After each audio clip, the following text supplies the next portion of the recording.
Eto'o Song Onana, qui est responsable de l'élimination du Cameroun? Et oui, le continent est tombé. On en parle dans un nouveau temps additionnel du Club des 5. Bienvenue les socios, merci d'être avec nous. On poursuit cette Coupe d'Afrique des Nations avec les huitièmes de finale, avec les premiers résultats et forcément les premières autopsies des fiascos à faire de cette Coupe d'Afrique. Fiasco, puisque c'est le cas du Cameroun, il y a aussi des éliminations un peu plus honorables. Pour le coup, il y a pas mal de choses à dire sur les Lions et il y a un très très beau plateau avec moi pour m'accompagner. Aujourd'hui, Moha est avec nous, Walid est avec nous. Salut les gars, comment ça va? Ça va super. Ça va super. Au top. Au top. Content d'être là. Au top. Il faut. Et puis Eddy Giscard Nono qui est avec nous également, journaliste, qui va venir nous apporter son expertise sur la sélection camerounaise. Salut à vous, c'est un plaisir d'être parmi vous ce matin une fois de plus. Eh bien bienvenue dans le Club des 5. On va pas parler d'une bonne nouvelle pour toi, Eddy, je suis désolé, mais le continent est tombé, comme je vous le disais hier, face au Nigeria, défaite 2-0 contre les Super Eagles dans ce premier choc des huitièmes de finale de la CAN, sur un doublé de Lookman. Finalement, si vous n'avez pas vu le match, on pourrait dire que le scénario vous donne un peu un indice de cette rencontre. Le Nigeria avait d'abord marqué un but refusé, ensuite marqué en première mi-temps et calmé, on va dire rapidement, les ardeurs camerounaises, et en deuxième mi-temps a tué le match. Finalement, sur l'ensemble de la rencontre, Walid, il n'y a pas eu vraiment d'opposition, de bataille pour une huitième de finale. On a vu le Nigeria prendre le dessus sur le Cameroun et le Cameroun prendre la porte sans vraiment se battre. Oui, on ne peut pas parler énormément de la pression du Cameroun parce qu'on a vu très peu de choses. Je rappelle, un 0 tir cadré dans un huitième de finale. Je crois que la stat fait date.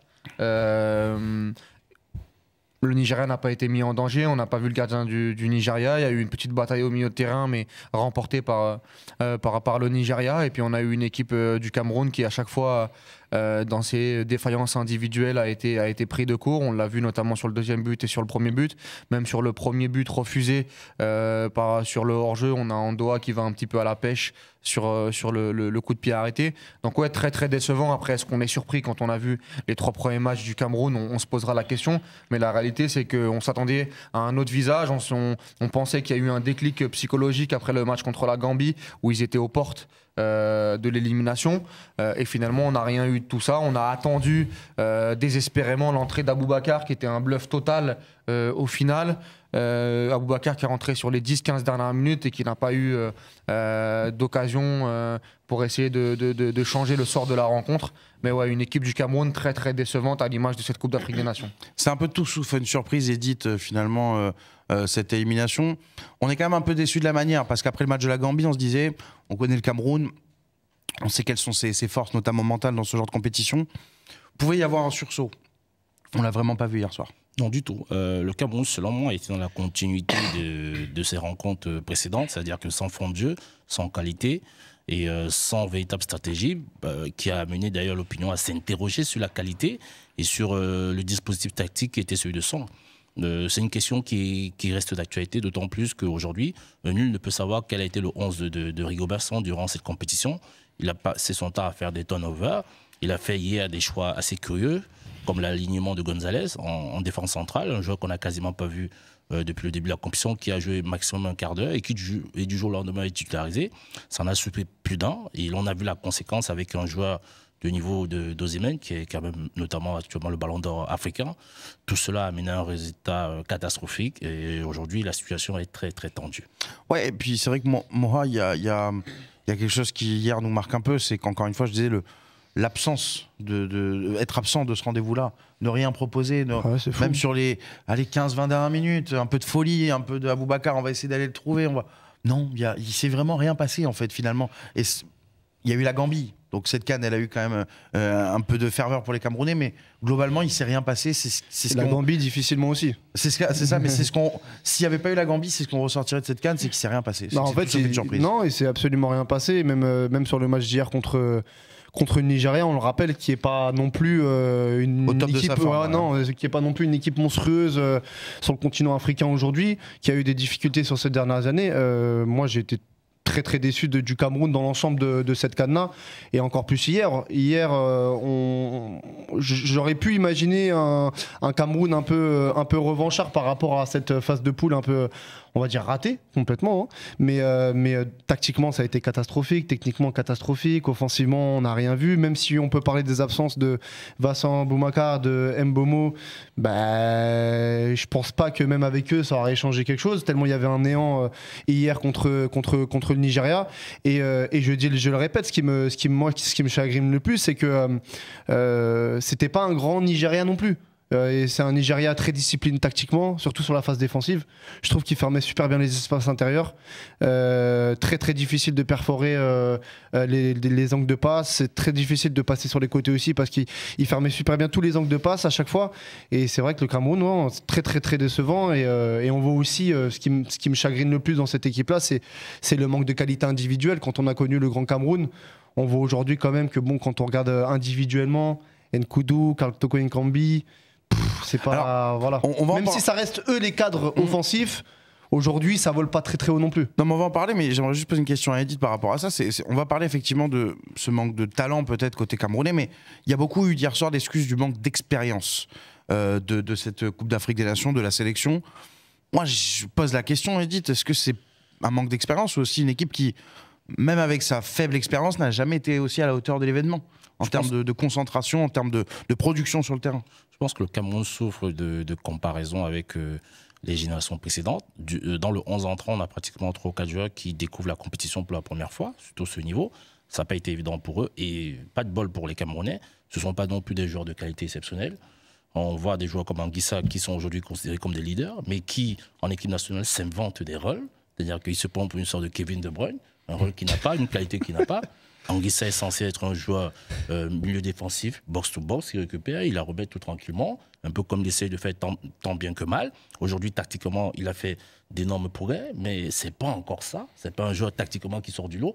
Quand on fait la comparaison immédiate avec Immobile, l'ancien joueur des Gunners, qui est aujourd'hui à Everton, qui est au milieu de terrain, la différence se fait, ça se voit. Et moi, j'ai dit aujourd'hui... Qui s'est réinventé, lui, pour le coup. Qui est un joueur sous-côté, d'ailleurs, quand on voit la qualité, la facilité. Immobile, d'accord. La facilité à laquelle il joue, son placement tactique, la rapidité à laquelle ça n'a rien à voir. Je pense que je ne dirais pas que Anguissa devrait s'inspirer, parce qu'on ne juge pas un joueur non plus sur une rencontre. Surtout quand on voit leur trajectoire en club, où Anguissa est bien meilleur que Iwobi, et qu'a montré l'année dernière. Mais c'est vrai que le rapport sélection-club est... Oui, non, mais attention, moi je ne fais pas partie de ceux qui peuvent penser que Anguissa est meilleur que... Non, attention, Iwobi a quand même 8 années de titularisation en Première Ligue.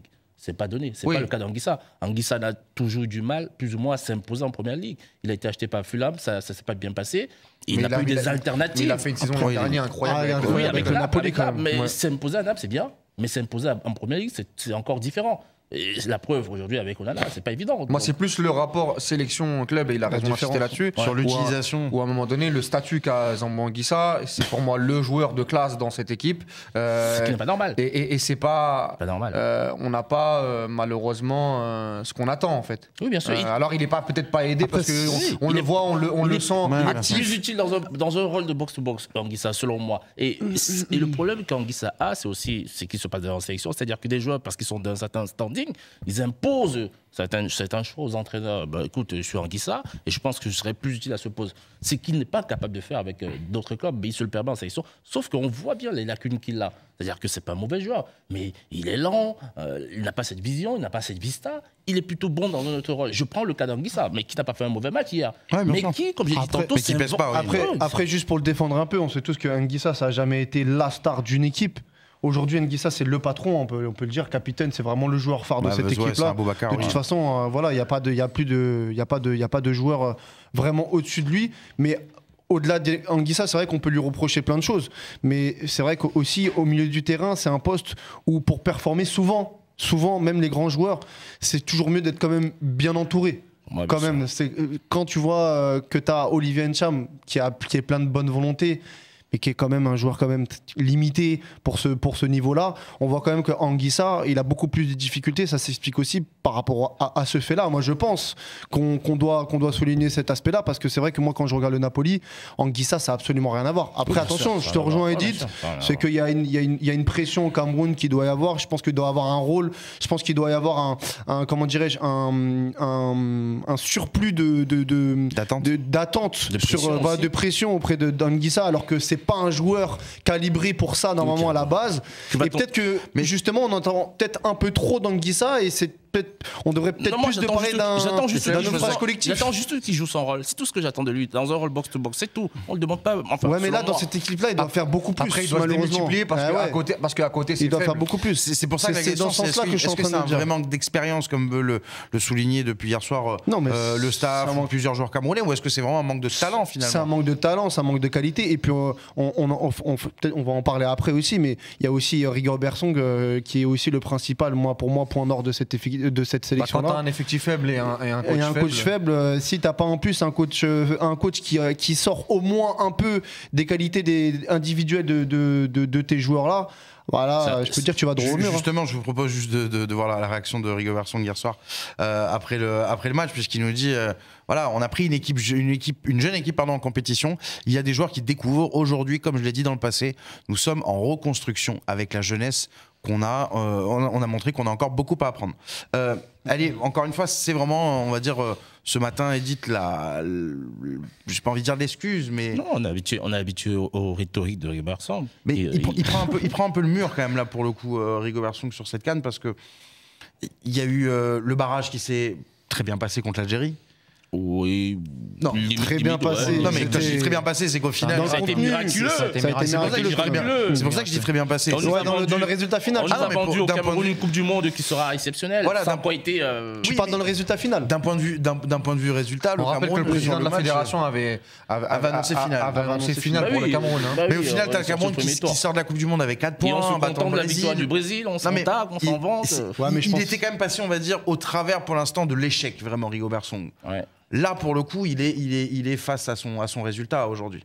Il est surtout face à son destin. Je vous rappelle qu'il prend la sélection en 2018. Après la CAN précédente. Où c'était le Portugais qui était... et qui était tout de même sorti en demi-finale. Donc certains ont pensé qu'avec on voit son bilan. Avec un entraîneur national, les choses iraient mieux. Mais on est prié de constater aujourd'hui que ce n'est pas le cas, puisqu'ils sont en 8e de finale. Qualification difficile, même pour cette CAN. Et un effectif qui n'est pas de qualité, le choix d'ailleurs, parce qu'il avait la possibilité de faire mieux, mais malheureusement, il n'a pas été aidé. Je pense qu'on va évoquer les raisons pour lesquelles on en est là, parce qu'il n'est malheureusement pas le seul à décider. Il a aussi une pression au-dessus de sa tête. Donc il y a certaines situations... C'est le cheminement, on part d'en bas et on va arriver à la montagne. On était sur Anguissa, on peut revenir sur un cas comme Nkoudou, qui est aujourd'hui l'ombre de joueur qu'on a connu en Ligue 1. Et je l'ai dit depuis le début de la compétition, c'est vrai qu'il jouait face à la Gambie, la Guinée qui est en infériorité numérique, etc. Et il était plus ou moins, pour moi, assez normal. Mais là, avec une équipe d'un certain niveau, on a vu ô combien c'est un joueur qui est médiocre. C'est-à-dire qu'il n'a pas d'explosivité. Heureusement qu'il est là, Nkoudou. Parce que c'est l'un des seuls qui se crée des brèches quand même un peu. C'est lui qui fait les 3 passes décisives. Parce qu'en face, quand même, c'était pas des adversaires de poids. C'était quoi, la Gambie que tout le monde a pratiquement gagné. C'était en face la Guinée qui a joué. On a joué à 11 contre 10, il faut le dire. Ensuite, on a joué le Sénégal qui nous a laminés. Mais maintenant, on a joué contre une deuxième équipe d'un certain standing qui est le Nigeria. On a pété à hauteur. Koudou a été effacé, apeuré, sombre. Il n'a même pas été capable de cadrer un seul tir pour un joueur offensif. Donc, il y a l'image de certains joueurs dans cet effectif qui aujourd'hui, leur place est questionnable, leur avenir en sélection est questionnable. Et surtout, la réalité, c'est que moi, un peu comme ce qu'on a dit sur l'Algérie, il y a une espèce d'ego et d'un manque d'humilité de certaines personnes dans cette équipe qui se croient plus beaux qu'ils ne le sont. Alors je veux bien, moi, la personnalité, le caractère. De qui parles-tu, il faut le préciser. Non mais je vais essayer de préciser. On peut parler de Song, par exemple. Non mais Song avec ses punchlines. Voilà. Toko Ekambi qui marque un but contre la Gambie, qui nous fait encore l'histoire de ça. Alors ça, décidément, c'est le geste de la CAN. Non mais alors que mon ami, derrière, t'es ridicule. Et avant ce but-là, t'as aussi été ridicule. Donc à un moment donné, un peu d'humilité. Moi, j'aimerais replacer le Cameroun. Le Cameroun, faut pas l'oublier, ils font une demi-finale chez eux, mais en sortant les Comores sans gardien, avec la Gambie qui était arrivée à bout de souffle et éreintée en quart de finale. Voilà, derrière, avant ça, en 2019, parce qu'en 2017, tu la gagnes. En 2019, tu sors contre le Nigeria dans un match complètement fou en 8e de finale, où tu es encore rattrapé aussi par tes limites. Je trouve que tu fais une compétition plutôt honorable en Coupe du Monde, mais avec un Aboubacar qui te sort de la merde, mais comme sur la Coupe d'Afrique des Nations, notamment où il met 8 buts, 8 ou 9 buts, il met 8 ou 9 buts. Donc on avait une individualité qui était, voilà, c'est Aboubacar sur le continent qui est assez énorme, qui est une individualité qui est très fiable, mais encore autour ça avait été très très faible.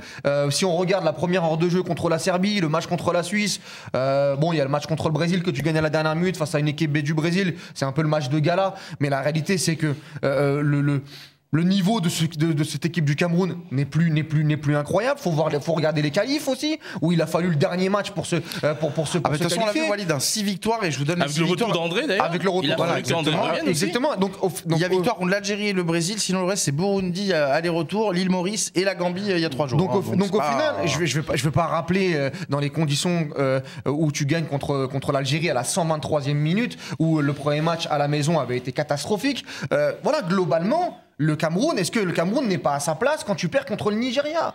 La réalité, elle est aussi là. Quand tu as une fédération qui bosse mal, quand tu as un entraîneur qui est dépassé et qui est pour moi limité, et des joueurs qui sont pas bons, et en plus quand tu es amputé de Choupo-Moting pour raisons extrasportives qu'on ne connaît pas, faudra en parler avec Edith.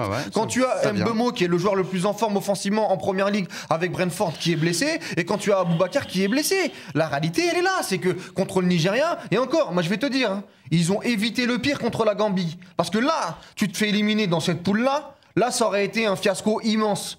Là, c'est toujours un fiasco, mais à la limite, il y a des petites explications où tu te dis le Nigeria, pour moi, et moi je pense que le Nigeria, voilà, ira très loin. Le Nigeria est au-dessus de toi. Et que c'est pas une anomalie quand tu vois les dernières années du Cameroun. Quand tu gratouilles un petit peu de ce qu'est le Cameroun. On a même eu la chance finalement d'être sorti face au Nigeria, parce qu'on sort entre guillemets par la grande porte. Et je reviens sur une statistique avec Rigobert Song, c'est quand même, je les ai avec moi, 23 rencontres avec l'équipe nationale du Cameroun. Uniquement, je précise bien, il n'a remporté que 6 rencontres. Il a fait 9 matchs nuls, 9 défaites. Le bilan est. Mais au-delà des résultats, ce qu'il faut parler, c'est quand même la structure collective que propose le Cameroun lors de ces matchs. Mais il n'y a pas de structure collective. Et l'évolution, toutes ces années où il est, parce qu'on parlait de Belmadi où il n'y avait pas d'évolution, Rigobert Song à son échelle, c'est exactement la même chose. Mais c'est même pas d'évolution, là il n'y a pas eu le minimum. Pour moi, il n'y a pas eu le BABA. On devrait avoir normalement une évolution positive tactiquement, et même en termes de tout, en termes de communication, en termes de gestion de joueurs, en termes de dynamique de groupe, en termes de tout ce que vous voulez. Mais là, le Cameroun, c'est quoi aujourd'hui ? La différence entre le Cameroun dans le contenu et au moment où lui a récupéré l'équipe, quelle est la différence ? Et c'est dégradé, selon moi. C'est même dégradé. C'est quand même après la demi. Et moi je reviens juste sur... Parce que finalement dans la présidence Eto'o, le meilleur moment du Cameroun aurait été sans Rigobert Song. Peut-être il y a la qualif du Monde. Il a connu que Rigobert Song. Donc oui, il y a la qualif Coupe du Monde. Coupe du Monde quand même qui est un moment fort. Et il y a la Coupe du Monde où moi je m'attends. Et c'est pour ça que je dis que c'est même miraculeux. Quand je dis miraculeux, c'est que moi je m'attendais pas à une Coupe du Monde aussi belle entre guilles. Moi je pensais que dans cette poule là ils allaient faire 0 points, que ça allait être une catastrophe. Et finalement avec un Aboubacar incroyable, t'arrives à sauver les meubles, à gagner contre le Brésil. Donc mais je ne sais pas comment. Parce qu'aujourd'hui, Rigobert Song, quand tu le vois, quand tu regardes les matchs de ces équipes, t'es beaucoup plus emballé par ces conférences de presse où il va avoir ce petit mot, cette petite punchline, ce dicton africain, voilà, où on va rigoler 5 minutes, où on va se dire, bon, ok, on a peur parce que Rigobert Song, il a une stature, il a un charisme, mais sinon, après, derrière, il n'y a rien qui suit. À un moment donné, le football, tu as parlé de rigoler 5 minutes, le problème, c'est qu'il le fait à chaque conférence de presse, qu'il parle très peu de football. C'est aussi ça la responsabilité un peu de Rigobert Song depuis son arrivée, c'est qu'on parle peu de football avec lui. C'est aussi la conséquence d'une fédération qui n'est pour mieux en termes de structuration, parce que dans toutes les sélections, la communication d'un acteur de la sélection est contrôlée. On ne peut pas laisser un entraîneur en permanence nous envoyer des vannes qui n'ont pas souvent leur place, qui sont souvent désagréables, désobligeantes, etc. Et en revenant aussi sur le cas même de Song dont on parle à l'instant, il faut dire que ces performances avec le Cameroun révèlent la plupart du temps du miracle. On peut parler du miracle algérien, on peut parler du miracle brésilien, et en Coupe d'Afrique, on peut parler aujourd'hui du miracle gambien. Il y a eu 3 miracles qui ont sauvé la tête de Song. Mais avec le résultat d'hier, je pense qu'on est au bout du scénario Song, parce que des dernières informations qu'on a, il se murmure qu'il y a une volonté réelle de la part de Samuel Eto'o de mettre un terme à cela. Et en plus, le staff, les membres du staff qui en ont marre de l'attitude, de l'implication permanente de Samuel Eto'o dans le choix des joueurs et qui veut aussi démissionner. Dans les jours qui viennent, je pense qu'il y aura une suite officielle à cela. Oui, parce qu'il y avait le choix Rigobert Song, on avait un peu compris l'idée, s'inspirer un peu de ce qui avait pu être fait avec Belmadi, avec Aliou Cissé notamment, ramener quelqu'un qui peut être un grand frère aussi pour l'équipe. On se dit que c'est un mauvais choix parce qu'au final, on va en parler tout de suite avec Edith, mais c'est vrai qu'on a l'impression qu'il n'a même pas eu les mains libres depuis qu'il est arrivé à la tête de la sélection. Mais en fait, c'est qui gère la sélection en réalité au Cameroun. En fait, Rigobert Song, il a été mis en place pour quoi? Pour gérer l'équipe ou bien pour être une marionnette de Samuel Eto'o? Non, mais il faut dire la vérité à un moment donné. Il faut se dire parce qu'on a l'impression qu'en fait, celui qui dit vraiment les choses, exactement. Celui qui dit vraiment les choses en conférence de presse, même si parfois il paraît un peu arrogant et peut-être incohérent, le seul qui parle football des fois, c'est Samuel Eto'o. Des fois, c'est lui qui parle des joueurs, c'est lui qui parle des situations de match. C'est la face de l'iceberg caché. Exactement. En fait, c'est quoi en réalité Rigobert Song? Pourquoi il a été mis en place? Il a été mis en place pour vraiment gérer l'équipe, ou bien il a été mis en place pour être la marionnette de Samuel Eto'o? C'est très bien ce que il a été mis parce qu'à un moment, à l'arrivée de Samuel Eto'o, nous avons rendu le fait qu'on avait besoin d'une fibre nationale, notamment d'un sélectionneur local. On n'avait plus besoin des sélectionneurs qui venaient de l'étranger. Ça peut se comprendre, ça peut se justifier. Pourquoi le Mais ça peut se justifier par quoi? Par le fait que Rigobert Song, c'est une ancienne gloire, qui a ses diplômes d'entraîneur et qui est sorti des sélections en dessous, les catégories en dessous, même si c'était pas terrible. Donc dans cet élan, on a dit pourquoi pas Song. Et le peuple d'ailleurs avait salué unanimement l'arrivée de Song, il était très content. Mais malheureusement, on voit que tactiquement, il n'est pas prêt. C'est pas un entraîneur de qualité. On a tous observé ses lacunes. En plus, pas de bol pour lui, dans la situation dans laquelle il se trouve. Il y a une emprise du président Samuel Eto'o par rapport à Rigobert Song, dans les choix qui sont les siens, dans les décisions des joueurs, dans les convocations même souvent, ça va très très loin. Et hier, par exemple, lors de la rencontre, ceux qui ont observé, on a vu un adjoint qui passe son temps au téléphone. On se dit, mais attends, mais qu'est-ce qu'il a? Il a oublié la marmite au feu en sortant de chez lui. Qu'est-ce qui se passe? Parce que c'est quand même assez incongru. Tu as ton sélectionneur qui est en face de toi, qui est à 1 mètre de toi.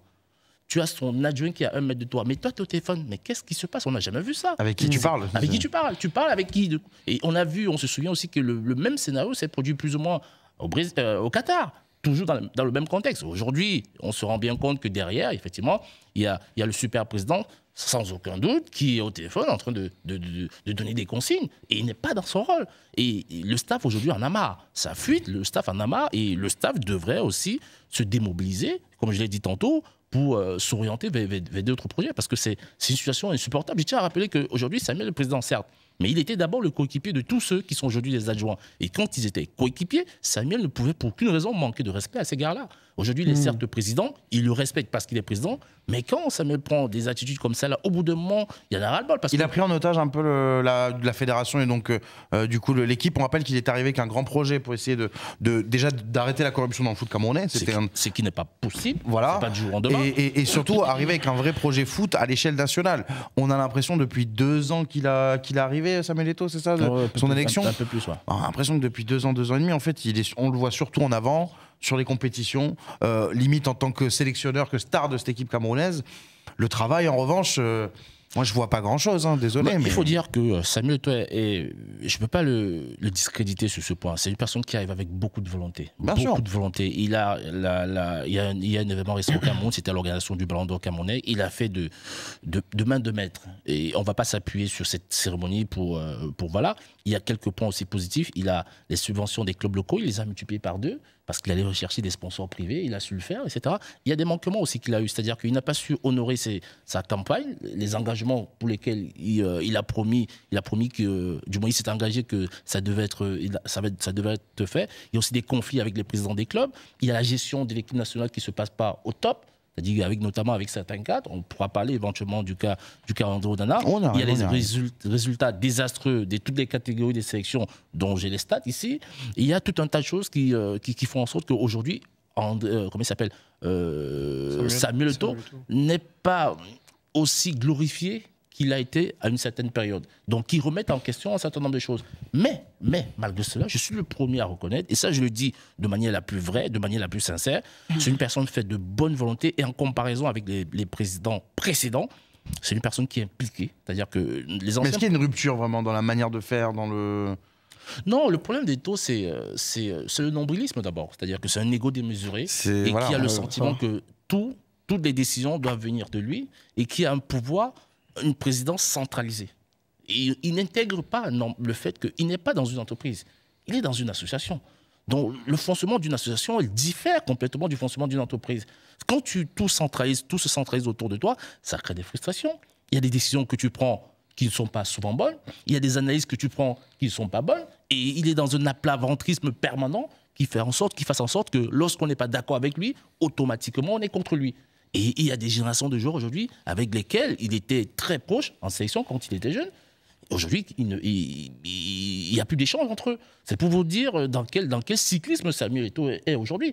Aujourd'hui, la situation avec l'équipe nationale du Cameroun va entraîner beaucoup d'interrogations. Et vous savez que le football c'est un vecteur de cohésion sociale au Cameroun. C'est ça qui est fort, c'est que moi, ce matin, je me pose une question qui est rarement posée, sauf vraiment quand il y a un fiasco de longue durée, mais je me suis fait cette réflexion tout à l'heure, je me suis dit, mais Samuel Eto'o, est-ce qu'il va pas... Et puis je me suis dit, ben non, il va pas démissionner, c'est un président, il y a d'autres fusibles avant lui pour expliquer. Mais il est tellement présent qu'en fait, on se pose la question si c'est pas lui le premier responsable de la compétition camerounaise. Ce qui se passe pour cette compétition SM, c'est comme à l'époque des gladiateurs dans l'arène. C'est-à-dire qu'aujourd'hui, l'arène, c'est la compétition, il y a le public est présent, le public veut du spectacle. Et quand le spectacle n'est pas au rendez-vous, le public veut du sang. Et le sang, c'est couper la tête de ceux dont on considère qu'ils sont les responsables. Mais les responsables, dans ce cas, ne peuvent être que ceux qui sont là qui ont des postes nominatifs, comme Rigobert Song et son staff. Mais Samuel Eto'o a un poste électif. Donc on est obligé d'attendre. Oui, mais c'est quand même lui qui a nominé. Oui. C'est lui qui a c'est lui qui a eu notamment une part de responsabilité dans certains choix. Bien que ce soit sa responsabilité, bien évidemment, il n'est pas épargné. Mais je veux dire qu'on ne va pas s'attendre à ce que le lendemain matin, il ne sera plus là. Ceux qui seront plus là, c'est ceux qui sont d'abord nommés, qui vont dégager. Il y aura des fusibles avant lui. Avant lui, donc ça va lui permettre éventuellement de se faufiler, quoi. Est-ce qu'on peut attendre un changement ? Non, il y aura un changement, c'est sûr et certain. Non, mais quand je dis changement, c'est pas forcément de tête, mais finalement de fonctionnement. C'est-à-dire que Samuel Eto'o soit le président. Est-ce que Samuel Eto'o peut être le président et juste le président ? Je pense que lui seul a la réponse de la situation, parce que tout tourne autour de lui. S'il ne remet pas les clés du camion au centre de la table, ben je pense que on va toujours aller dans cette situation. J'ai eu des révélations encore il y a quelques heures, des personnalités du sport camerounais avec qui je ne s'entends plus. J'étais littéralement surpris, parce que je me disais, attends, on ne peut pas imaginer qu'on en soit jusque-là. Aujourd'hui, avec le cas Onana, quand vous allez arriver, on va en parler, on dira des choses, peut-être des révélations, de plein de choses. Allons-y. Moi, j'avais juste une question, en fait, parce que moi, ce que je remarque au Cameroun, c'est quand même un manque de travail de fond. Parce que quand, par exemple, moi j'étais au Ghana, j'ai remarqué que les académies, il y en avait énormément. Est-ce qu'aujourd'hui, Samuel Eto'o, parce que je trouve que c'est super important pour une équipe nationale d'avoir des produits du cru local. Est-ce qu'aujourd'hui, au Cameroun, Samuel Eto'o, parce que je sais qu'il y avait un problème il y a quelques années par rapport aux académies, il n'y en avait pas assez en tout cas qui formaient énormément de bons joueurs, comme au Sénégal, comme au Ghana, etc. Est-ce que Samuel Eto'o, est-ce que tu peux nous dire par rapport à ça, est-ce que Samuel Eto'o a essayé ou essaye de développer, démarrer le chantier, démarrer le chantier, ou alors est-ce qu'il a continué le développement s'il y en avait un au Cameroun? Non, il a remis un chantier en place, notamment le football jeune. Et il faut dire que Samuel Eto'o fait partie de cette promotion de joueurs qui ont connu la fameuse école, la Cadisport Academy, qui a formé de nombreux joueurs, Samuel, les Moukandjo, etc. Et c'est aujourd'hui... c'est la seule vraiment reconnue. Il y a aussi les brasseries du Cameroun qui sortent, les Gobert Song et compagnie. Et il y a aussi d'autres petites écoles qui parviennent à envoyer des joueurs. Bon, il faut dire que cet environnement n'est pas encore assez structuré. Et ce n'est pas la responsabilité de la fédération. C'est des responsabilités individuelles dans le privé, etc. Donc aujourd'hui, Samuel Eto'o, il a déjà mis en place une initiative selon laquelle le football jeune va reprendre sa place, est en train de reprendre sa place. Il y a une organisation de football. Donc il y a un accent qui est mis sur ça. Où on impose, il a imposé au club d'élite d'avoir une catégorie pour le football jeune qui va faire une compétition pendant la saison, ce qui n'était pas le cas. Ça, c'est le progrès de Samuel Eto'o. Le football féminin a repris. Il y a un football féminin qui se passe, qui se déroule au Cameroun, même si c'est pas au top, mais qui se déroule. Oui, ça en 2 ans, on lui laisse du temps, c'est logique, hein, bien sûr. Effectivement, il a posé des bons chantiers pour pouvoir faire avancer les choses. Mais simplement, comme j'ai dit tantôt, son égocentrisme n'est pas apprécié, et lorsque ça prend le dessus, il y a souvent des malentendus, des sous-entendus qui mènent à un tas de choses. Et aussi, on lui reproche aussi, entre guillemets, son opacité dans la gestion financière de l'Africa Foot. D'ailleurs, ce qui fait sous-entendre à d'autres personnes qu'il serait dans une forme de gabégie qui ne dit pas son nom, dans le fonctionnement, dans la gestion du football camerounais. Mais lui seul en a la réponse. Parce que je prends le cas du sponsor actuel du Cameroun, One Sport, qui est un sponsor qui a débarqué. On ne nous a jamais clairement dit quels sont les tenants, les aboutissants de ce sponsoring. Parce qu'avant, c'était Puma. Oui, c'était Puma. Non, c'était pas Puma, je crois. C'était pas Umbro. Non, c'était même Adidas. Je crois que c'était Adidas. Non, mais je suis pas très sûr. Non, le code sportif. Le code sportif. Ça a été arrêté comme ça du jour au lendemain, sans nous expliquer les tenants, les aboutissants, le montant, les clauses, rien du tout. Donc on est là dans une situation opaque que lui seul il maîtrise, il ne communique pas dessus. Et il faut aussi dire qu'au Cameroun, lorsqu'il y a une compétition internationale, notamment la Coupe du Monde, la Coupe d'Afrique, l'État met à disposition un appui financier que seul le président en a la gestion. Et après, il doit rendre compte. On lui reproche, par exemple, que la dernière, lors de la Coupe du Monde, l'appui financier a été mis à disposition, mais on n'a pas de clarification de ce qui se passe, de ce qui s'est passé. Bon, il y a des règlements de compte derrière. Il y a des gens, des anti-étos, des pro-étos, il y a des batailles qui ne disent pas leur nom. Mais ça, pour moi, ne devrait pas avoir un impact significatif au sein de la sélection du Cameroun. Le Cameroun aurait pu faire mieux, parce qu'ils ont des joueurs pour faire mieux. On ne peut pas comprendre comment un joueur comme Gandeux, si on vous dit les raisons pour lesquelles un joueur comme Gandeux a quitté l'équipe nationale, ça n'honore pas le Cameroun. Aujourd'hui, on peut parler de Choupo-Moting. Tu peux nous dire ou pas? Non, oui, mais non, Gandeux décide, parce que Son le fait si bien, parce que c'est aussi un artiste, Rigobert Son, il faut le dire, quand il le peut bien. C'est-à-dire que lui, il fait comprendre implicitement qu'il y a des décisions dont il subit, dont il souffre. C'est-à-dire que lors de la liste, notamment lors de la dernière Coupe du Monde, on le voit bien, il fait semblant de lire. C'est-à-dire qu'il nous fait comprendre que ce nom-là, je ne sais pas qui c'est, mais j'essaie de le lire. C'est un message qui passe à la presse. Comme quoi, on lui impose certains joueurs. On lui fait comprendre que écoute, tu vas faire avec ce joueur et pas avec celui-là. Mais qui lui impose? Eto'o ou le gouvernement? Non, pas simplement. Bon, moi, je ne m'aventurerai pas. Il y a plusieurs cas de figure, j'imagine. Il y a plusieurs cas de figure. Onana, on a bien compris que ça dépassait le cadre de la fédération. Oui, ça dépasse le cadre de la fédération, parce que le cas de Onana a été une gestion catastrophique. C'est-à-dire que les personnes qui ont pris des décisions, notamment Samuel Eto'o, n'ont pas constaté que ça devait avoir un impact à court ou à long terme sur la sélection, et éventuellement ce qui a amené au conflit auquel on a assisté. Et avec son arrivée tardive, moi j'avais eu à expliquer un peu les raisons. Ensuite, mais on n'a pas été d'accord, Edith, là-dessus. Ouais. Mais au final, c'est une mascarade jusqu'au bout. C'est-à-dire que, au-delà d'Onana, Onana ou pas Onana, tout ce qui s'est passé. Il y a le Kawabouka, il y a Choupo-Moting. Mais tout ce qui s'est passé, parce que là on parle d'Eto'o, on parle du gouvernement notamment, on parle de Rigobert Song et on parle d'Onana. Oui, bien sûr. Dans tout, parce que c'est la principale question notamment du sujet qu'on est en train de traiter. Ouais. Qu'importe la responsabilité de chacun, le Cameroun n'en sort pas grandi. Non, du tout. On est d'accord. Et toujours les mêmes problèmes. Et surtout d'un point de vue extérieur. Et moi j'ai commencé la compétition. Je ne dirais pas toujours les mêmes problèmes, parce que l'un problème majeur qu'on avait précédemment, c'était les primes. Depuis qu'Eto'o est là, on n'en parle plus, on n'entend plus parler. Il y a une amélioration conséquente à ce niveau. Mais il y a toujours un problème pour faire venir les joueurs en sélection. Oui, et encore, les conditions dans lesquelles les joueurs voyagent, ça s'est nettement amélioré. Il prend des compagnies adaptées, spécialisées. Là, franchement, il fait des choses carrées. Mais malheureusement, il a ce conflit d'ego avec les joueurs. Onana en est la preuve. Onana a été écarté de ces sessions pour des choix extrasportifs. Ça n'a pas lieu d'être. Et Onana a été victime de l'aplaventrisme, du béni-oui-wisme, du panugisme, je dirais même de l'hyper-présidentialisme de Samuel Eto'o. Parce qu'on a un président qui décide de faire avec les choix qui sont les siens. L'opinion ne le sait pas. Sur les 2 dernières rencontres, pratiquement, c'est Eto'o qui mène les séances.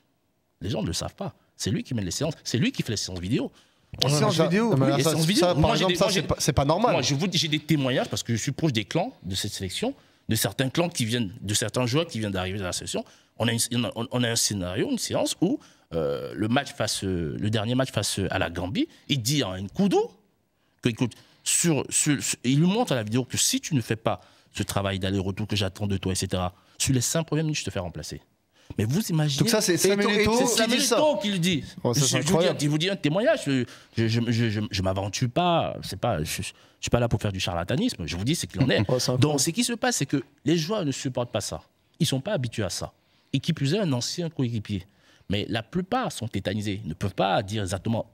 Et Onana est le seul qui se lève et lui dit peut-être pas pendant la séance, mais d'une certaine manière, il dit que je ne suis pas d'accord avec toi, ta manière de fonctionner. Et c'est comme un peu le porte-parole du vestiaire face à cette situation. Et je vais vous dire un truc, certains ne le savent pas. La décision de mettre Onana au banc de touche, ça a été une décision, entre guillemets, qui vient quand même de lui, de Samuel Eto'o. Il y a eu un peu la pression populaire, mais on a l'impression que le final cut, c'est... Mais l'opinion, la pression populaire, elle ne sait pas... le peuple est ignorant. La preuve en est qu'on se trouve dans une situation où le peuple a préféré Onana, Onana.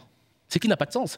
Le football a une réaction. Ça n'a pas de sens sportif, mais ça a quand même un sens par rapport à l'histoire. Non, tu peux pas dire ça parce que c'est quand même un mec qui a gagné la CAN 2017. C'est quand même un mec qui a gagné contre le Brésil. Le football a ce qu'on appelle une hiérarchie de normes, comme dans tout ce qu'on fait dans la vie. Vous ne pouvez pas mettre en concurrence un gardien de National avec un gardien de Manchester.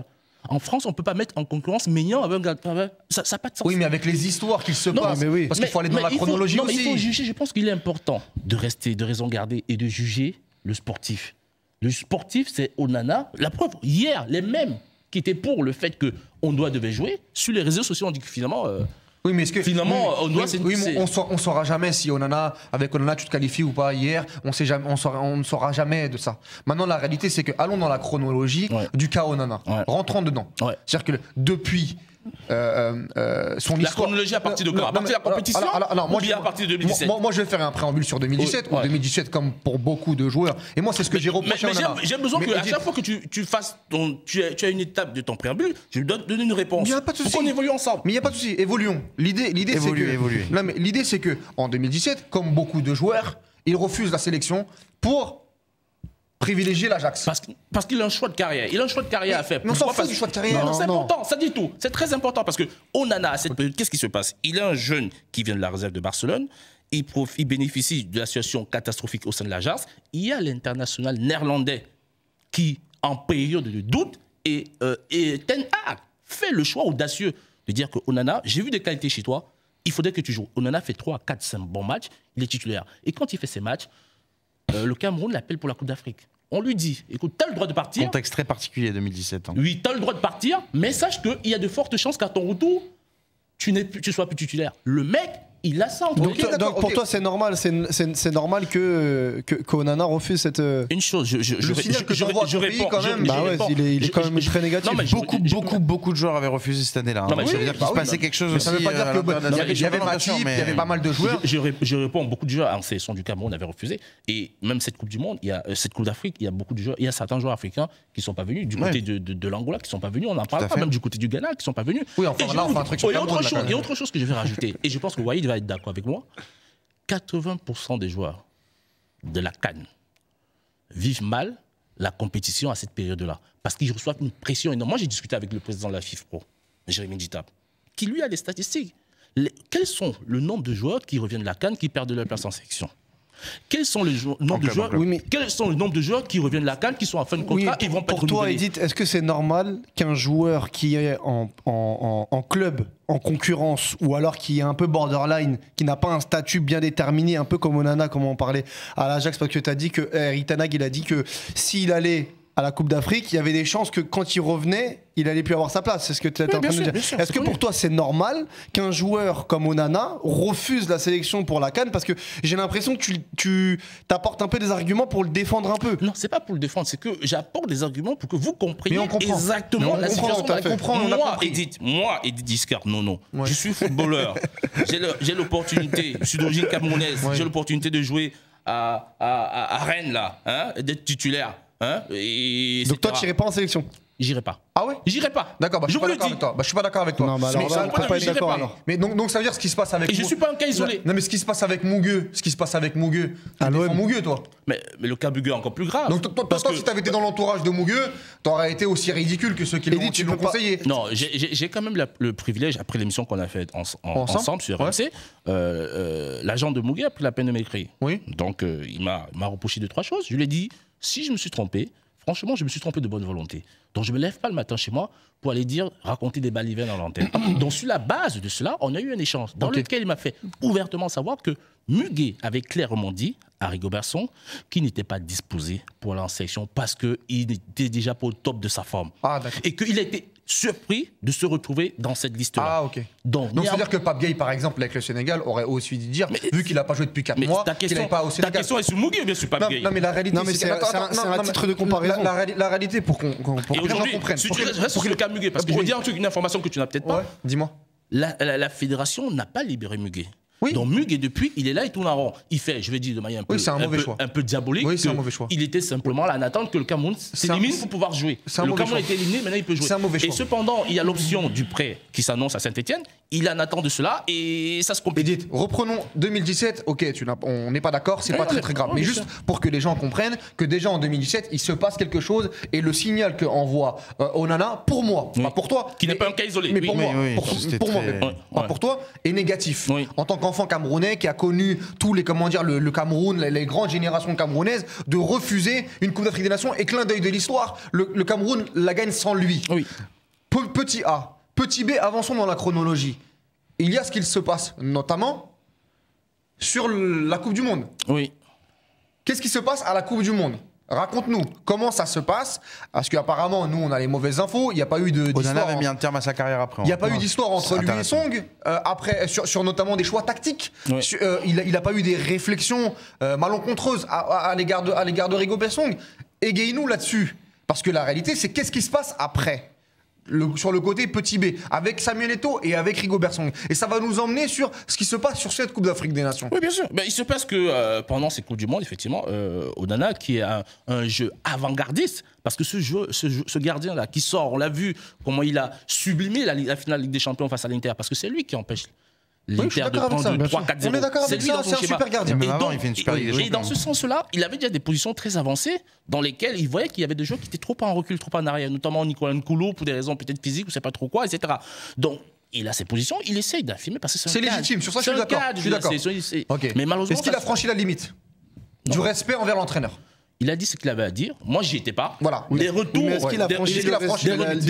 des retours que j'ai. Moi, j'y étais pas. D'ailleurs, il fait savoir le joueur. Il s'entend très bien avec Rigobert Song. Il s'entend très bien avec Migny. Donc le problème, c'est avec Eto'o. Donc le problème. C'était déjà Donc le problème, effectivement, c'est donc produit avec Eto'o. Donc qu'est-ce qui se passe avec Eto'o? Non, Eto'o, à la suite d'un incident qu'il y a eu lors d'une séance d'entraînement, prend la décision. Qui était dirigé par Eto'o Pas spécialement, mais prend la décision de l'écarter. prend la décision de l'écarter du groupe et surtout de le faire partie à la veille d'une rencontre décisive avec le Brésil. Et c'est un scénario qui en augure un autre, qui en augure également celui qui s'est produit lors de cette récente CAN. C'est-à-dire que lors d'un match décisif, on nous apprend que Onana n'est pas dans la liste. À la seule différence que Onana, sur cette compétition, a su prendre du recul, il n'a pas su s'enflammer, il a su ne pas s'enflammer, rester dans le groupe, être solidaire du groupe. On a vu son attitude positive. Et oui, c'est vrai, attitude positive même si, sur cette CAN. Même si, pendant la CAN, contrairement à ce que tu peux penser, ou tu peux souvent laisser miroiter, que je défendrais Onana absolument, mais non, parce que moi-même je combats, je m'oppose à l'attitude d'Onana lorsqu'il arrive en sélection, et notamment qu'il a un discours où il dit que j'ai des choses à dire, machin truc. Je pense que c'est une communication qui n'a pas sa place. Là, il s'égare, mais Dieu merci, il revient à la raison progressivement. Donc je ne suis pas tout le temps dans le soutien d'Onana, je suis dans le soutien des informations que j'ai et que l'opinion n'a pas. Ok, dites. Donc, allons après la Coupe du Monde et ce qui se passe avec Eto'o et Rigobert Song. Fin de carrière de Onana. Oui, fin de carrière de Nastédia. International. Oui, qui décide. Pour lui, il n'est plus sélectionnable camerounais, parce que tu en as parlé notamment dans l'after. Tu dis notamment que dans le contrat avec Manchester United, Manchester United le prend parce qu'il pense que c'est terminé avec le. D'ailleurs, je te fais savoir que si Sacha Boey qui est au Bayern, là, ça se trouve, s'il était à la CAN, il n'aurait pas signé actuellement au Bayern. Oui, ça c'est autre chose. Oui, non, je prends juste un exemple pour que tu comprennes que c'est d'accord. Mais la réalité, c'est ça. C'est qu'il y a cette information-là. Mais comment aujourd'hui la fédération, et notamment Eto'o et Rigobert Song, décide finalement de reprendre Onana? Comment ça se passe? Parce que pour moi, et je le répète, Onana a sa part de responsabilité, mais j'ai toujours dit dans toutes les émissions que la fédération camerounaise s'était couchée devant Onana et la situation d'Onana. Parce qu'à partir du moment où Onana arrive après un match, met une photo sur les réseaux sociaux, dans son jet privé, et tout ça, pour moi, les fautifs, c'est même plus Onana. Non, mais tu as posé une question. Si tu poses une question, tu réponds. C'est pas à quoi je sers. Après, c'est un échange. Oui, j'ai bien compris. Je réponds à ta question. Walid aime bien faire les deux, mais non, il a la capacité de le faire. Mais le problème, c'est un joueur créatif, mais il donne la parole. Sa réponse est orientée. Donc, pour pouvoir la ramener au centre de la table, je reprends la parole. C'est vrai que t'es pas orienté, toi. Non, toi, tu fais pas de contrôle orienté, toi. Toi, c'est contrôle face au jeu, toi, à chaque fois. Appel contre appel, là, c'est souvent. Oui, t'as des appels contre appels surtout. C'est une phase de jeu. Appel contre appel. C'est-à-dire que pour demander dans l'espace. Donc, je disais simplement que dans le cas Onana, effectivement, la qualification s'est faite sans Onana, puisque tu évoques le cas. Le numéro 2 du Cameroun, à ton avis, c'était qui en gardien de but? C'était Passy. Très bien. Et c'est Passy qui a mené les qualifications en Coupe d'Afrique. Ouais. Donc, Onana est donc arrivé parce que la fédération, enfin, pas la fédération, l'État du Cameroun l'a sollicité en lui disant que, bah, écoute, là. L'État du Cameroun, c'est quoi l'État du Cameroun? Le président. Les émissaires de l'État du Cameroun l'ont sollicité en lui disant que, écoute, actuellement, tu n'es certes pas en sélection, mais si on doit se faire éliminer, parce que là, on était mal barré, là. On avait un dernier match, je ne sais plus contre quelle sélection, et on voudrait quand même se faire éliminer avec les meilleurs. Pas avoir le sentiment qu'on a un des nôtres qui est à Manchester et qu'on ne soit pas avec lui. Okay. Donc, s'il te plaît, est-ce que tu peux rejoindre la sélection? C'est qui l'a fait. Mais sans l'accord d'Eto'o ou avec l'accord d'Eto'o? Bien sûr. Parce que moi, j'ai des infos comme quoi Eto'o et notamment... non, mais je me doutais bien que tu avais des infos. Mais la question est de savoir quel type d'infos tu as. Non, mais on va essayer de confirmer que Eto'o et Onana ne se parlent plus depuis la Coupe du Monde. On en a parlé, oui. On en a parlé, ils ne se parlent plus. Je l'ai dit déjà à l'after, je pense que tu l'as écouté, oui. Donc, non, il se parle plus, donc Eto'o ne voulait pas le retour d'Onana. Mais tu nous disais aussi qu'Onana finalement était un peu le porte-parole du groupe. Donc en fait, Eto'o dirige le groupe. Onana peut pas lui parler, mais c'est Onana qui est le grand frère. Non, mais on a l'impression quand même encore une fois que c'est un grand bordel. Non, il faut mettre de la chronologie dans ce qui est dit. Ouais, c'est-à-dire que Eto'o, Onana est devenu entre guillemets une sorte de porte-parole par rapport à un sujet spécifique qui s'est déroulé pendant cette compétition-là. Donc il était là de retour dans la sélection. Mais c'est vrai qu'à la période où tu dis jusqu'à cet incident, ils se parlaient pas. Ils se sont parlé à la veille de cet incident où il y a eu un rapprochement entre les deux par rapport à un intermédiaire toujours de la sélection. Et c'est parti en vrille, après, parce qu'il y avait pas il y a eu un désaccord sur un sujet. Bon, je ne vais pas épiloguer. Donc la question que je me pose, moi, est-ce que Rigobert Song et Samuel Eto'o étaient pour le retour d'Onana?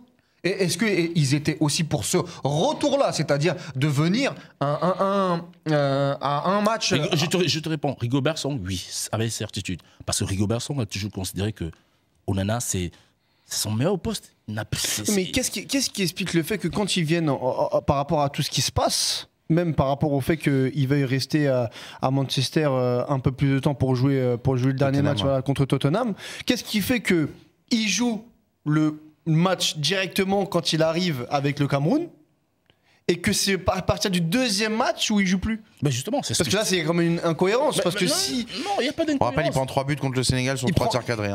Non, il faut relater. C'est très important d'apporter cette précision parce que annoncer cela comme ça crée un peu de ambiguïté. Il n'y a pas d'ambiguïté, c'est factuel, on a regardé un match. Oui, je suis d'accord, mais sur les 3 buts qu'il prend, il y a un pour lesquels il n'a pas trop le choix. Oui, non, il y a deux. Tu sais, moi je donne des faits. Hein. Oui, mais après, c'est pas le plus important. C'est pas le plus important. Non, c'est important. Non, mais c'est le message que t'envoies. Parce que ça se dit comme ça, on a l'impression que. Non, mais c'est l'incohérence du choix. Pourquoi en fait il joue le premier match directement? Non, je précisais, j'apporte une précision sur les buts. Maintenant, je viens sur la précision. Qu'est-ce qui explique ça en fait? Non, ce qui explique, c'est que, comme je l'ai dit précédemment, il y a eu un échange entre Samuel Eto'o et Onana qui s'est déroulé à la veille de la rencontre.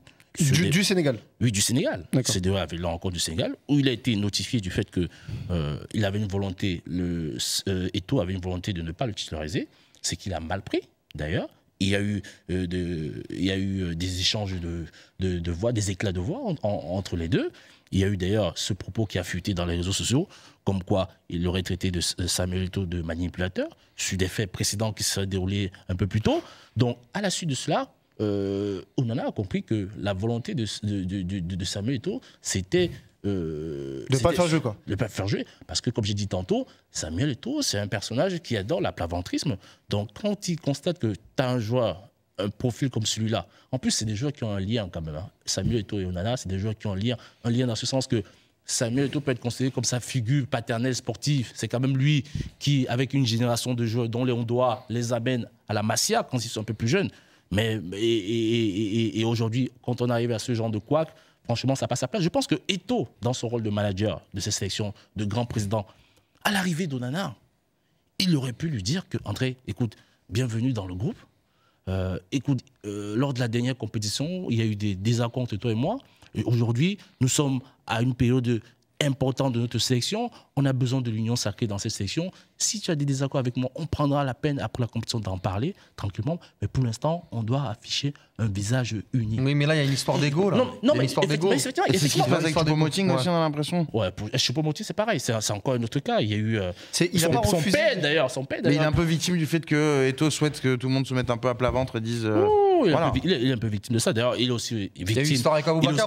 aussi victime du fait que son père est très impliqué dans la carrière de son joueur et dans la communication de son joueur. Et par moment, eux, ils considèrent que son père a des communications, des discours qui les arrangent pas trop. Il dit des choses qui...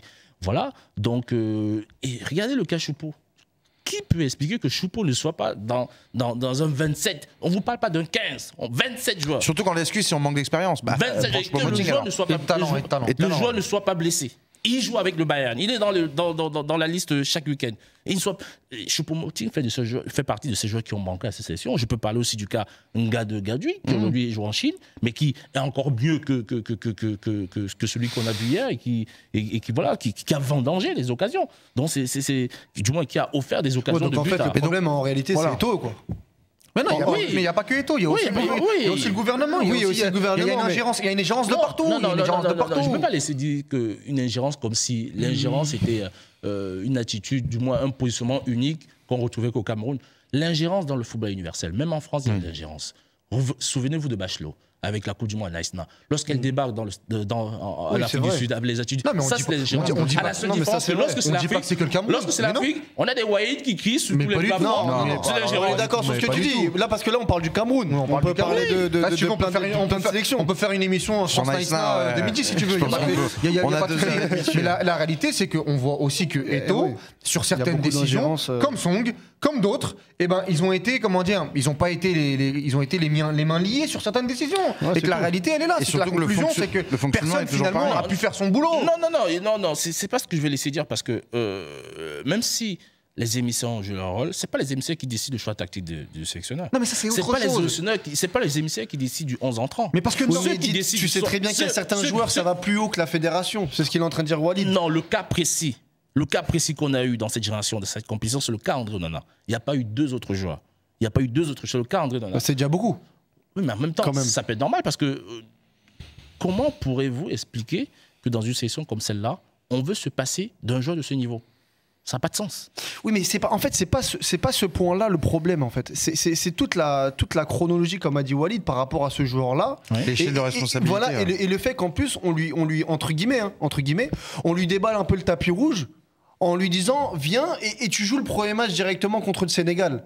Et là où il y a l'incohérence, moi, même si tu as un peu répondu tout à l'heure, c'est que j'arrive toujours pas à comprendre comment c'est possible qu'un joueur comme Onana, où on lui déballe le tapis rouge, en plus Samuel Eto'o, on a vu plein de vidéos où il parle de discipline, de détermination, où il dit à chaque fois l'amour du pays, que nous quand on arrive au Cameroun, on doit redorer le blason et que celui qui respecte pas le maillot, il reviendra plus en sélection, etc. On en a vu combien des vidéos comme ça de lui face au groupe. Et là aujourd'hui on a Onana qui refuse de venir à la date de tout le monde à la CAN avec le Cameroun. Non, il n'a pas refusé de venir. C'est important de nuancer sur ce sujet. Il ne vient pas. Il n'a pas refusé de venir. Il y a une chose entre être convoqué et ne pas venir, et une autre chose être convoqué et refuser de venir. Tu joues sur les mots. Non, je ne joue pas sur les mots. Ça fait 3 semaines que tu joues sur les mots. Je termine. Onana appartient à un club qui est Manchester.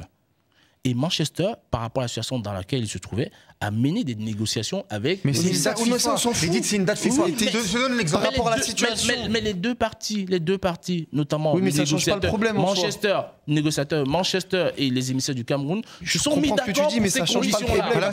C'est la FIFA, c'est pas le Cameroun. Non, c'est les émissaires qui ont laissé ça. Ils se sont mis d'accord. Et le précédent, je l'ai dit tantôt, que Manchester a recruté un joueur qui était retraité, qui était présenté comme retraité. Et pourquoi Manchester avec Amrabat, ils ne l'ont pas fait ? Non, mais est-ce que Amrabat avait un statut de retraité ? Je te pose la question. Mais c'est ça en fait le problème. Mais est-ce que je te pose la question ? Non, mais au-delà de Nona, je te rappelle qu'ils étaient aussi prêts à libérer Hannibal qui a refusé la sélection tunisienne. Oui. Tu sais très bien. Oui. Donc voilà, les joueurs n'ont pas les mêmes statuts. Manchester, Onana avait déclaré. Moi je te dis que la fédération et les émissaires ont laissé faire. Voilà. Ça, c'est mon point de vue. C'est mon point de vue. Mais le clan du et tu me feras jamais changer d'avis là-dessus. Oui, je suis d'accord. Mais je te donne l'information parce que la vraie information doit toujours se prendre du côté quand même du joueur ou de son clan. Le clan du joueur n'est pas d'accord avec ça, puisque le clan du joueur est dépendant de la décision du club. Et que ça a arrangé Onana aussi. Voilà, c'est tout. C'est que ça a arrangé Onana. Edith, quand il y a je vois pas en quoi est-ce que. Ça a arrangé, il a pas raté un match de Manchester United finalement. Il a joué pour jouer contre Tottenham. C'est ça qui s'est passé. Oui. Edith, c'est une sélection. Quand tu vois sa mentalité en 2017, je l'imagine pas en 2024. Non, c'est lui, c'est pareil. La mentalité de qui? La mentalité que tu nous décrivais, où tu partageais le fait qu'il préférait sa carrière à l'Ajax parce que sinon ça allait être compliqué plutôt que d'aller au Cameroun. Il n'a pas été le seul dans le problème. Mais personne n'a dit que c'était le seul. Le problème que vous oubliez d'évoquer, c'est que derrière tout ce qu'on est en train de dire, il y a un véritable problème dans cette compétition. Le sujet de la période de la compétition. C'est un sujet qu'on. Ça a toujours existé. C'est pour tout le monde. Il y a Touré, Drogba, Eto'o. Ça a toujours existé. À un moment donné, Edith, après, c'est pour moi, mais la vie, elle est faite de choix. La vie, elle est faite de choix. Soit tu choisis d'aller en sélection et tu sacrifies tes temps de jeu avec ton club, ou soit tu choisis ton club. Mais je pense que par rapport à ton histoire familiale, par rapport à tes racines, ta culture, etc., je pense qu'il y a quand même une hiérarchie à respecter. Et puis, c'est pas de notre faute si aussi Onana a été mauvais sur les 6 premiers mois. Ce qui l'a mis aussi dans une situation incongrue par rapport à ça. Si Onana était monstrueux depuis le début de saison avec Manchester United, peut-être que aussi ça aurait facilité les choses. Oui, c'est vrai qu'il n'a pas été. C'est vrai qu'il n'a pas été terrible, mais ça a été une différence collective. Ah oui, bien sûr. Parce que Rashford, qui est censé être la star de l'Angleterre, est complètement encore. Sa situation est encore beaucoup plus grave. Ça, c'est autre chose, mais je parle juste de par rapport à sa situation avec le Cameroun. Non, je précise parce que si cette précision n'est pas apportée, ça va donner l'impression qu'il est le responsable de la situation Manchester. Attention, t'inquiète pas. T'as précisé pendant 1 heure. T'as été le FC Précision sur cette émission, tu n'as fait que préciser. Le CD Précision. Ouais. Fais attention parce que dans la rue, là, je vais dire des choses, va falloir que tu précises. Non, mais sincèrement. Non, mais il faut que tu précises. Je précise, je te rappelle qu'on a fait une émission où j'ai apporté également, entre guillemets, la défense de Belmadi et Marès. Tu as pensé que j'étais trop proche de Marès, c'est bizarre. Non, tu l'as dit. Pour toi, qu'on n'est pas d'accord avec toi, on est forcément proche. Pas du tout. On a fait l'émission. Il a dit, oh là là, il dit, comment ça se fait, tu soutiens Marès? Mais qu'est-ce qui t'arrive? Non, pas du tout. Si, rappelle-toi. En plus, ça s'est vu sur le troisième match. N'est pas la mémoire courte. En plus, l'avenir m'a donné raison. Toi, tu joues avec les cadres. Ensuite, les cadres, quand on s'amuse. Moi, j'aime pas les cadres. Même à la maison, j'ai pas de cadre. Il y a une belle amitié qui n'est pas en cette canne, je vois. Entre vous deux, ça va être sympathique sur les plateaux pendant les prochaines années. Bon, le grand chantier est toujours là. Au Cameroun, on l'a compris, avec des responsabilités partagées. Même si c'est un peu un fourre-tout, un bordel pas possible, quoi. Chacun verra aussi ce qu'il veut pointer du doigt, mais il y a beaucoup de choses à. Et puis Samuel Eto'o est le bienvenu dans le club des 5 pour parler. Tout le monde est bienvenu. On en a aussi. Si tu peux faire Rigobert aussi. Si tu peux faire passer le message. Ici, on est fan du joueur, donc même de l'homme. On discutera. Pour le président, peut-être que c'est pas ça encore. On discutera. Je pense qu'il est en attente de ce qui va se passer. Je parle surtout de Samuel. Enfin, en attente. Il est en train de voir la tendance. C'est lui qui décide. La tendance avec l'opinion. Parce que je vous l'ai dit, l'opinion veut du sang. Ils veulent voir des têtes tomber. On ne sait pas la tête de qui tombera, mais ils veulent voir des têtes tomber. Ils attendent que ça. Donc, c'est pas évident. J'aimerais pas être à sa place actuellement. Donc, la situation n'est pas au meilleur, n'est pas au mieux pour lui. Mais c'est à lui aussi de peut-être revoir sa stratégie, sa mentalité, sa manière de faire. De prendre du recul, etc. par rapport à un certain nombre de choses. De laisser les personnes attitrées faire leur boulot, tout simplement.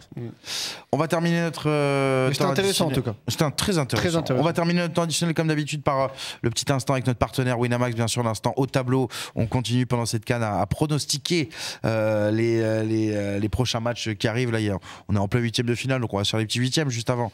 Bien sûr, je vous rappelle que jouer comporte des risques. Ça doit être un bon moment entre amis, avec de la discussion, avec du rire, comme on vient d'en avoir pendant une bonne heure sur ce plateau. Donc voilà, si vous avez le moindre problème lié au jeu en ligne, vous n'hésitez pas, il y a un petit numéro en bas de votre écran. Vous pouvez contacter les professionnels qui vous aideront. Je rappelle le principe de tableau. Chaque émission, les chroniqueurs donnent un pronostic avec une cote. Si jamais ce pronostic est bon, vous prendrez la valeur de la cote sera le nombre de points que vous prendrez au classement. Le classement, d'ailleurs, j'avais dit qu'on ferait un point 8e. On fera un point quart parce que je crois qu'on l'a pas préparé. Donc on fera un point quart. Walid Moha, c'est à vous aujourd'hui. On part sur les matchs du lundi. Donc Sénégal, Côte d'Ivoire et Mauritanie. Mauritanie qui va jouer, le Cap-Vert, tout à fait. On va commencer avec toi, Walid. Moi, je vois le Cap-Vert gagner contre la Mauritanie, une petite cote à 1,90. Les favoris ont été invaincus pour l'instant. Les favoris la logique des favoris a été respectée pour l'instant avec le Nigeria, avec l'Angola. Je pense que ça va continuer sur ce match-là où je pense que la Mauritanie est arrivée en fin de parcours et que le Cap-Vert c'est un peu entre guillemets reposé sur le dernier match avec un bébé qui était absent. Mais je trouve qu'il y a une vraie force de frappe dans cette équipe. et qu'ils vont se qualifier tranquillement. Tu crois pas à la dynamique Morabitoun? Non, je pense que c'est déjà historique pour eux d'être là en 8e de finale et le Cap-Vert va passer. Moi, je pense que la Mauritanie, ça peut emmerder Cap-Vert. Ouais. Mais oui, peut-être après qu'ils vont gagner un Voilà, zéro, exactement. C'est pour ça que le terme emmerdé n'est pas éliminé. Mora. Ouais, bah moi Sénégal, Sénégal, je reste fidèle à mon équipe fétiche, on va dire, depuis le début de la CAN. Ils sont gentils Winamax quand même, parce que 2,35. Très très gentils, mais même contre... Alors oui, la Côte d'Ivoire est à la maison, mais la Côte d'Ivoire... Même lors du dernier match contre la Guinée. Oui, contre la Guinée, où j'ai... D'ailleurs, tu le soulignes pas ça, quand je gagne... Si, on fera un point après. Mais où j'ai mis sur le Sénégal, voilà, ils ont pas fait dans la dentelle. Dans la dentelle. Donc là, c'est pareil pour moi. Je pense qu'ils vont écraser la Côte d'Ivoire sans hésitation, pour moi. Ouais, moi, j'aurais même pris avec 1 ou 2 buts d'écart. Attends, on va se calmer quand même. On va respecter les Ivoiriens. On peut dire ce que tu m'as fait sur la dernière émission ou pas? De quoi? Où je voulais mettre les 2 matchs nuls, tu m'as dit non, c'est pas sérieux. Oui, 2 matchs nuls, c'est trop. Ben voilà, j'aurais eu 10 points de plus, j'en ai que 3. La seule chose qui me fait penser peut-être qu'ils vont pas mettre une cartouche à la Côte d'Ivoire, c'est que... C'est le respect. Non, il y a le changement de coach. Il y a Emers Faé, peut-être une nouvelle dynamique, peut-être... c'est tout. Mais pour moi, il n'y aura pas de débat. Il faut respecter les Ivoiriens à la maison quand même. Oui, bien sûr, on les respecte, mais on les voit aussi. C'est un peu le... Il faut qu'ils se respectent aussi eux-mêmes. Exactement, tout à fait. Je suis assez d'accord avec Edith à ce niveau-là. Bon, on referme la page de tableau by Winamax, bien sûr. Merci à eux de nous accompagner durant cette Coupe d'Afrique. Et on va également refermer ce temps additionnel. Merci beaucoup à tous les 3 d'avoir participé à cette émission. C'était un vrai plaisir d'être avec vous. Très intéressant de parler du continent, de l'équipe reine finalement. L'Algérie, on est où l'Algérie? T'es méchant. Je te pose la question. Parce qu'il paraît qu'elle continue la CAN, mais la CAN est quartier. Non, mais c'est super bien, Edith. Là, j'arrive pas. Bon, tant pis, on en a perdu un. Merci en tout cas à tous les 3. Merci à tous ceux qui nous suivent sur le Club des 5. Même si on a perdu Walid, vous n'hésitez pas à mettre vos petits commentaires, à donner votre avis, à réagir à toutes nos publications. Et puis vous restez branchés. Il y a plein de contenus qui arrivent dans les prochains jours. Merci à Fares et Yanis qui ont préparé cette émission. Et on se retrouve très vite sur la chaîne du Club des 5. Ciao.